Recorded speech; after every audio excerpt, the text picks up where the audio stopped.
안녕하세요. 바란예언교회 전정 목사입니다.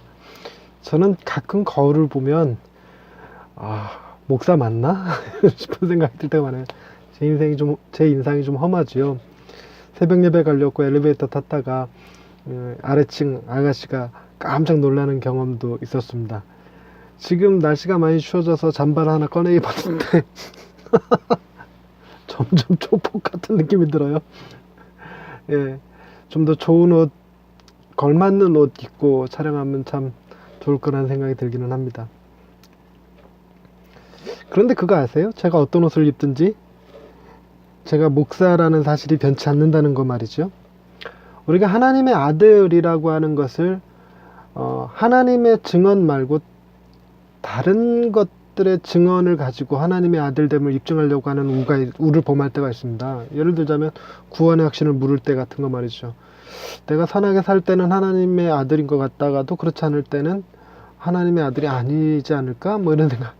가끔 저도 내가 하나님의 아들이 아니어야 되는 것 아닐까? 내가 오히려 하나님의 이름을 욕되게 하는 것 아닐까? 이런 생각을 할 때가 있기는 합니다만 어찌됐건 우리는 하나님의 아들들이죠. 하나님의 아들이라는 것을 무엇으로 입증할 수 있을까요?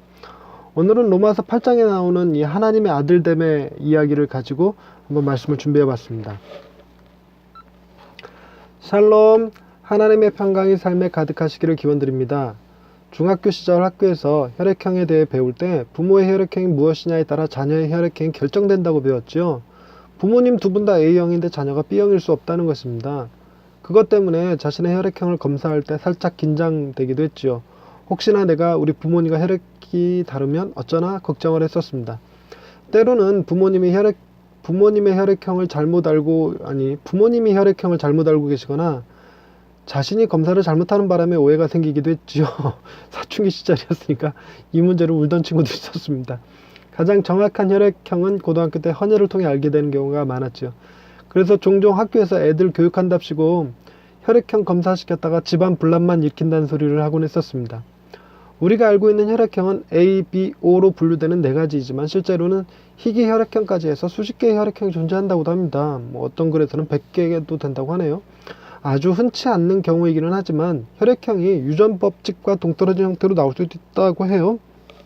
그냥 가능성이 낮은 것 뿐이지 불가능한 것은 아니라고 합니다. 그러니 나의 혈액형과 자녀의 혈액형이 다르다고 해서 그것만으로 내 자녀가 아니라고 할 수 없다는 것이죠. 가장 확실한 것은 유전자 검사를 통해서 확인하는 것일 듯 합니다. 죄인이었던 우리가 예수 그리스도의 희생으로 인해 하나님의 자녀로 받아들여졌습니다. 그래서 우리는 하나님의 백성이며 또한 하나님의 종이기도 하지만 하나님의 자녀가 되는 권세도 얻을 수 있었습니다. 우리가 하나님의 아들이라는 것이 혈액형 검사로 알 수 있는 것이 아니고 내가 하는 행동으로 알 수 있는 것 또한 아니죠. 하나님의 아들이지만 조금은 못난 아들이나 삐딱한 아들이 있을 수도 있죠. 탕자와 같이 하나님의 마음을 아프게 하는 아들도 있고 과수원에 가서 일하겠다고 했다가 가지 않은 큰아들 같은 경우도 얼마든지 있을 수 있으니까요. 우리가 하나님의 아들임은 내가 원해서 되는 것이 아닙니다. 내가 내 부모를 선택해서 세상에 태어날 수 없듯이 하나님의 아들됨도 내가 원해서 될 수 있는 것이 아닙니다. 가장 크게 보면, 넓게 보면 만세 전부터 계획하신 하나님의 뜻 안에서 아들이 되는 것이고, 작게 보면 내가 예수 그리스도를 십자가로 믿음으로써 그의 자녀가 되는 경우가 있을 것입니다. 하지만 바울은 하나님의 아들을 로마서 8장 14절과 15절에서 다음과 같이 정의했었습니다. 무릇 하나님의 영으로 인도함을 받는 사람은 곧 하나님의 아들이라. 너희는 다시 무서워하는 종의 영을 받지 아니하고 양자의 영을 받았으므로 우리가 아빠 아버지라고 부르짖느니라. 아멘. 바울은 성령의 인도를 기준으로 하나님의 아들됨을 구별하였습니다. 그리고 그 성령의 인도가 겉으로 드러나는 것이 하나님을 아빠 아버지라고 부르는 것이라고 했지요.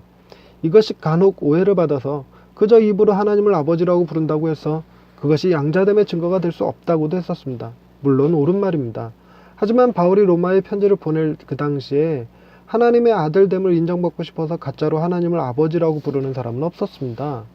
하나님을 아버지라고 불러서 득될 시대도 아니었었지요. 하지만 진심으로 하나님을 아버지라고 부르는 사람들 중에 자신의 양자됨을 믿지 못하던 사람들은 있었습니다. 자신의 출신이나 습관처럼 붙어있는 자신들의 잘못된 행동들이 양자됨을 의심하게 만들었던 것이지요. 이스라엘 민족도 아니고 율법을 잘 지킨 것도 아니라서 이런 자신을 과연 하나님이 아들로 삼아주셨을까 의심했었던 것입니다. 중학교 때 했던 혈액형 검사로 아버지를 의심하는 것처럼 미숙한 신앙으로 인해 하나님의 아들됨을 의심하는 것일 수는 있습니다.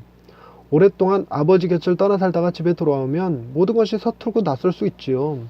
하지만 아무리 집의 가풍을 제대로 따라가지 못한다고 해서 자녀의 권리가 사라지는 것은 아닙니다. 내가 아버지의 아들임을 입증하는 것보다 더 중요한 것은 아버지가 나를 당신의 자녀라는 사실을 입증하는 것이 더 중요한 법입니다. 하나님에게는 이게 가장 중요하고 유일한 증거지요. 하나님이 우리를 자녀로 부르시기 위해 지불하신 대가는 너무나 큰 것이었습니다. 유일하신 독생성자 예수를 십자가에 내어주시고 우리를 자녀로 삼으신 것이기에 그 누구의 증언도 필요 없었지요.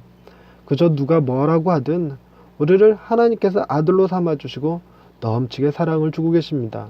할렐루야. 우리를 자녀 삼아주신 하나님 아버지, 하나님의 자녀답지 않은 모습으로 살아가고 있지만 그래도 여전히 우리에게 아들이라 불러주시니 감사합니다. 우리의 연약한 믿음이 때로는 의심도 하고 때로는 돌아서기도 하면서 하나님의 마음을 아프게 했던 것들을 용서해 주옵소서. 여전히 하나님의 아들됨을 확신하지 못할 때가 많지만 나의 느낌과 생각을 넘어 오직 하나님의 거룩하신 주권으로 아들이라 여겨주심을 우리의 마음에 믿어 하나님의 자녀가 되는 권세를 누리게 하옵소서. 우리에게 아빠 아버지라 부를 수 있게 해주시는 하나님을 찬양하오며 예수님의 이름으로 기도드립니다. 아멘. 하나님의 아들됨의 권세를 가진 것, 그것은 나의 선택이 아니었습니다. 나로 하여금 하나님을 믿을 수 있게 성령을 부어주셨고 또한 하나님을 아빠 아버지라고 부르는데 거부감이 없도록 만들어 주셨지요. 그게 정말 큰 은혜입니다. 하나님의 아들됨의 권세, 그것이 다양하고 무궁무진하지만 오늘은 하나님 안에서 평강을 누리는 것으로 그 권세를 누리실 수 있길 바랍니다. 감사합니다.